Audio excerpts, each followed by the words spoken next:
Ja mēs esam baznīcā, tad mums ir jāpakļaujas Dieva varai un kārtībai baznīcā.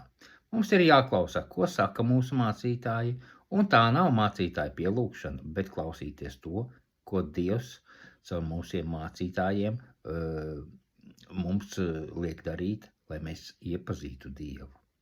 Un tie, kas paši atrodas elgdievībās, meklē, ko iebilst, jo nespēj būt paklausība. Un tā ir problēma, kas viņus pašus nomoka. Tādi meklē sev attaisnojumu, tādi neiet uz gaismu pie cilvēkiem, kas pildīti ar Dievu vārdu, jo tiks atmaskoti. Samuēls Saulam teica, ka Dievam nav vajadzīga viņa ticība par savām. Nepaklausība ir tas pats, kas burvestība, un pretošanās ir tas pats, kas elgdievība. Tātad, ja cilvēks pretojas baznīcai, viņš ir elku pielūdzējs un atrodas burvestībā. Sātans tulkojot ir pretinieks.